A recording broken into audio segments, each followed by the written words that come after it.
Good day mga Lods, ngayon ang ating pag-uusapan ay ang naging desisyon ng PBA at ng Games and Amusement Board sa kaso ni John Amores ng Northport Batang Pier na attempted murder. So ito nga mga Lods ang ating pag-uusapan sa video natin ito. Ngunit kung bago ka pa lang sa aking munting YouTube channel, humingi po ako ng like, share at subscribe. Maraming salamat.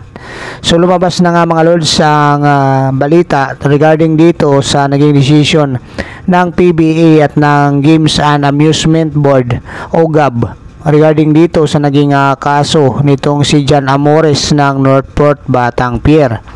Dahil alam natin mga Lods, kamakailan ay kumalat ang balita ng isang shooting incident na kinasangkutan ng kapatid ni John Amores at nitong si John Amores mismo, kung saan nga mga Lods ang desisyon dito ay maaaring makulong ng 6 hanggang 12 taon itong si John Amores kung mapatunayan.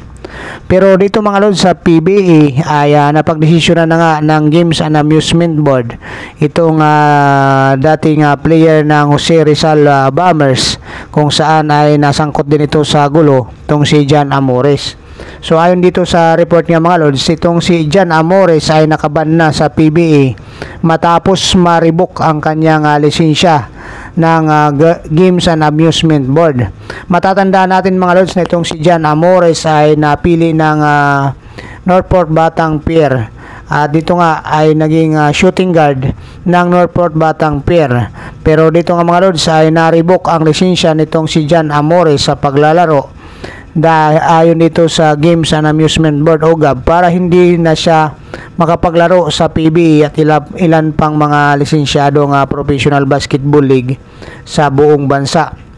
At ang desisyon ay followed ng isang investigasyon kay Amores at sa kanyang kapatid nga mga Lods, ang kanilang involvement sa isang tinatawag na shooting incident o pamamaril sa kamakailan nga dito sa Laguna. Nangyari nga ito mga Lods sa noong last September nitong taong kasalukuyan, na hindi nga nagkaroon ng mainitang pagtatalo sa naging laro nitong si John Amores at ng kapatid kakontra dito sa mga hindi nakilalang kalaro nila mga Lods dito sa Laguna.